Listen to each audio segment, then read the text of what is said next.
People were mad that you said you were supporting Trump at one time. Yeah. Are you still supporting Trump? And what's the reason why? No comment on that. You was voting for Trump 2024. No comment on that. It's looked like he having a hard time in that case right now. You know what I'm saying? But no comment on that. What I did learn from that situation, people in our position ain't supposed to speak on their political candidates. That's what I learned. And I also learned everybody voting for Trump. You know what I'm saying? I didn't vote. Only president I voted for was Obama, so I really was just talking shit. You know what I'm saying? But I was just noticing what I was getting at that statement is, you know, a lot of times African Americans, we vote Democrats. Man, what the fuck that been doing for us? That's all I mean. It's like what the Democrats been doing for us. That I was expressing my frustrations on that. So you know what I'm saying? I don't know. I don't know who I'm voting for.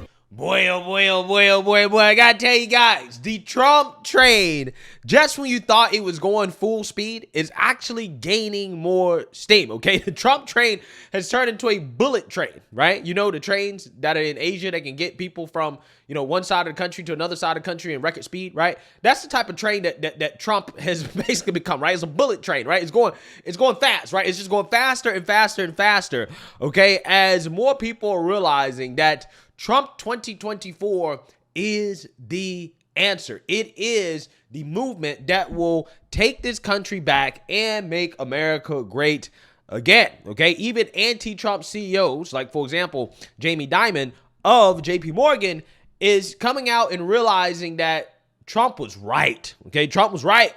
He was right about a lot of things, and that we should stop bashing Trump supporters and MAGA because they're just everyday normal Americans like everybody else. And there are good reasons why we support Trump. Okay, as you can see here, the headline, Jamie Dimon says he's worried. He would be worried about another Trump presidency. Now, this was July 11th, 2023.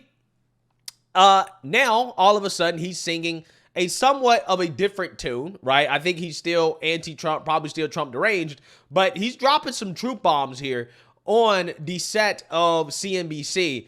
And I want to watch as these people go silent as he tells the truth. So without further ado, let's get into it. How do you see the U.S. economy playing itself out over the next 12 months? This is an election year. We've been talking a lot about what just took place in Iowa and trying to understand how the American public is going to feel about the economy may ultimately dictate how the president is decided. Yes, I agree with that. I think it's a mistake to assume that everything's hunky-dory. And, you know, and when stock markets are up, it's kind of like this little drug we all feel. Like, it's just great, you know. But remember, we've had so much fiscal and monetary stimulation. So I'm a little more on the cautious side, that we are facing a lot of things in 24 or 25. And we mentioned Ukraine, the terrorist activity in Israel, the Red Sea, quantitative tightening, which I still question if we understand exactly how that works. I don't think we do. How QE actually worked, what the effect of negative, zero rates was for all this time, and obviously the politics, and and then the Ukrainian war is affecting oil, gas, food, migration. So you have all these very powerful forces that are going to be affecting us in 24 and 25. So if I was the government, I would be preparing for what I'm going to do about that, assuming things aren't good. And I just also want to point out, I wish the Democrats would think a little more carefully when they talk about MAGA. And if you travel this country, and the country's unbelievable. We took our bus trip this year, and Leslie Picker was on Spokane and Boise and Bozeman. People are growing. They're hungry to grow. They're innovating. It's everywhere. It's not just Silicon Valley. So we've got this great hand. But when people say MAGA, they're actually looking at people voting for Trump, and they think they're voting, and they're basically scapegoating them, that you are like him. But I don't think they're voting for Trump because of his family values. Now, if you look, just take a step back, be honest. He was kind of right about NATO, kind of right about immigration. Mm-hmm. He grew the economy quite well. China virus. Tax reform worked. Mm-hmm. He was right about some of China. I don't like what he did. No, I said China virus. Yeah, I understand. He may have been right.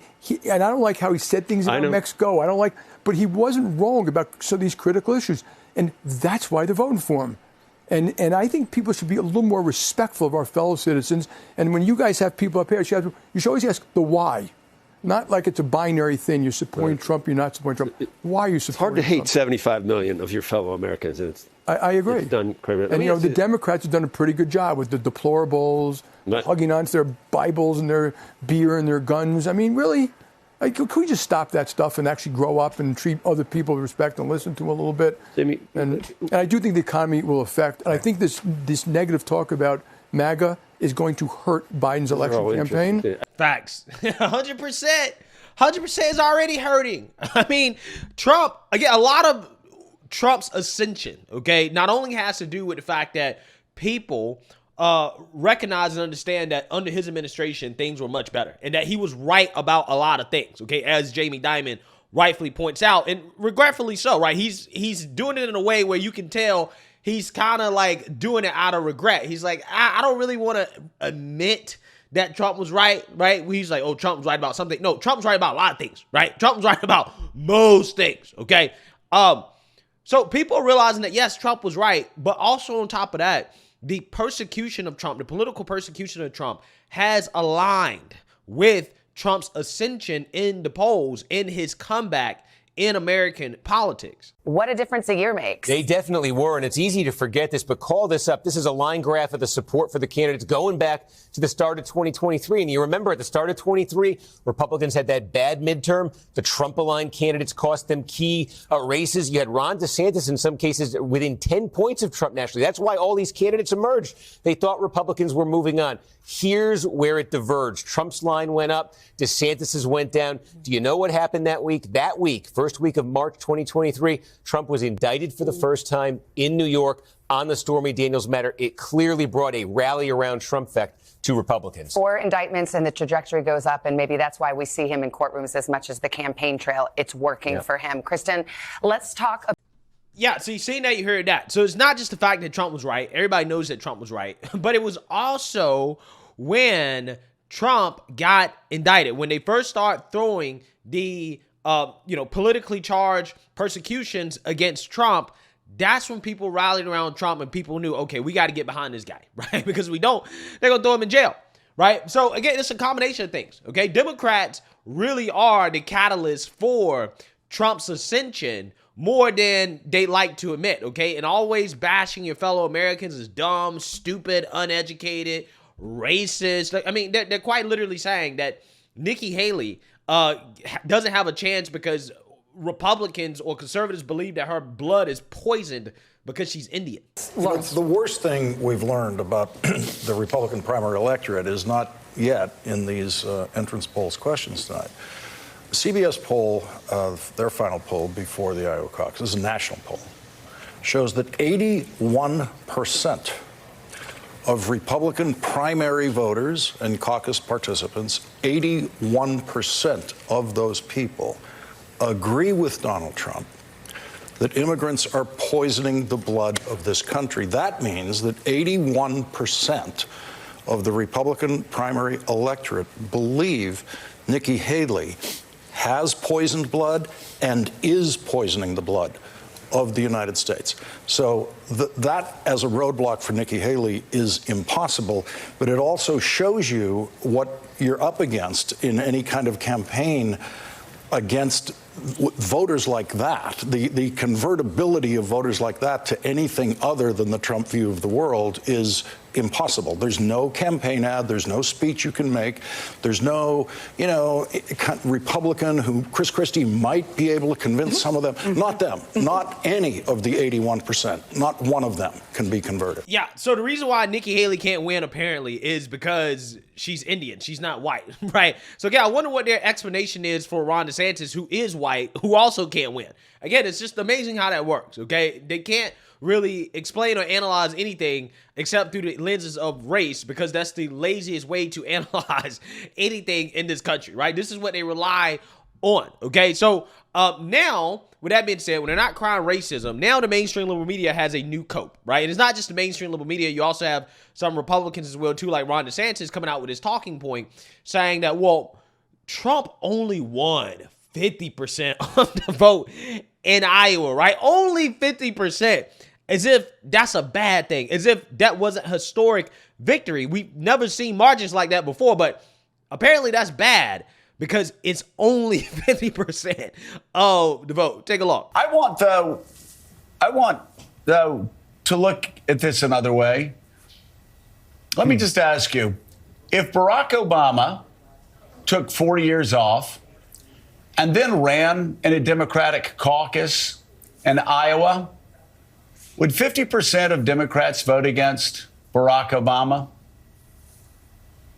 No, they wouldn't. Let me answer your question for you. No, they wouldn't. The fact that Donald Trump we have a delay. The fact that Donald Trump has 50% of Republicans not voting for him, and as Steve Kornacki said, 1/3 hating him in the state of Iowa. In the state of Iowa.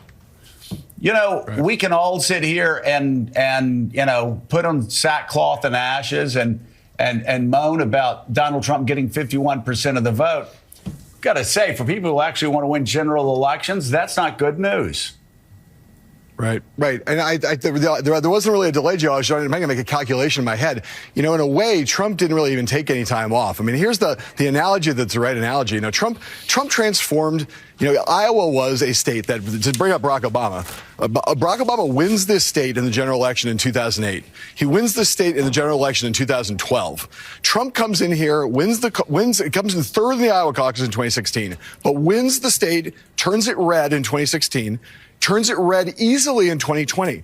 So he's actually run here as a presidential candidate in the last 2 presidential cycles. He hasn't taken any time off, right? He's effectively the incumbent running in the Republican Party. So if you thought about that, imagine Barack Obama wins Iowa in 2008 and wins it in 2012, and now Barack Obama's running in the Iowa caucuses in 2016. What would Barack Obama's margin have been in Iowa in the 2016 Democratic caucuses? Would have been, I would reckon, 95%. I mean, 85%. I mean, he would one of the most popular Democratic presidents in history. Yeah. So again, the new cope from the mainstream liberal media, right, is that, Trump only got 50% of the vote, as if 50%, right? If 50% vote in a 3 to 4 person race is not still a lot, right? That's still a lot of the vote, right? Again, you're talking about over 50% of people saying, hey, I want that guy. Okay. But, here's the thing.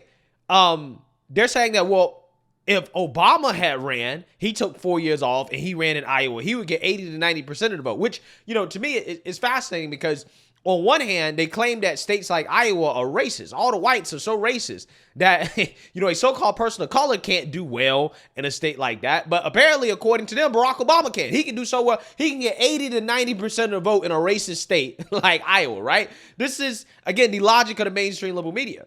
But we do have a close kind of example here in regards to what would realistically happen because Joe Biden was VP for Obama, who had such a great presidency, according to the mainstream liberal media. And Joe Biden took 4 years off. And when he ran, he got smoked in Iowa, right? He only got 13% of the vote.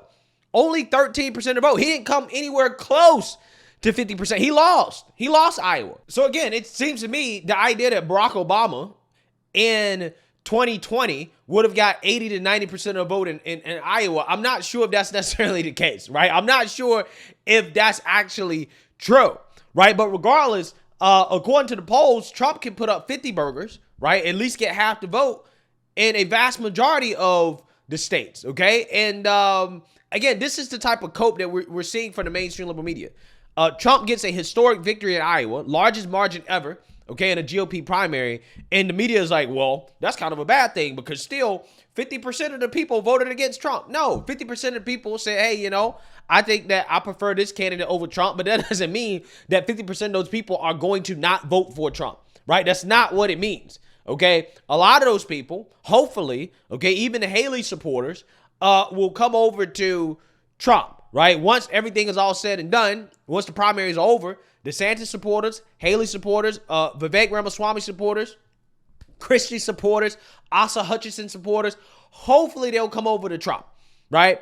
I don't think 50% of the people saying that, hey, I'm going to vote for somebody else means that they're not going to vote for Trump. Because if that was the case, then that would mean that Joe Biden, who only got 13% of the vote in Iowa back in 2020, approximately 87% of those people are not going to vote for Joe Biden, according to that logic, right? Again, it's amazing how that works. They never apply that logic to any other situation or any other primary outside of Trump, right? In order to try to throw cold water on what was clearly and obviously a historic victory, right? Dominance, okay? Dominance. Again, it's just amazing to me. It's amazing. The media, bro, the Trump derangement. It's, again, I feel like, at some points we've seen the peak, but we haven't, right? Even though it's hard to imagine it getting worse, like, I think it's going to get a lot worse. Again, as the Trump train continues to speed up, okay? It's going to get a lot worse, right? So let me know what you guys think. Make sure you like, comment, subscribe, most importantly, share a Black conservative perspective. Peace.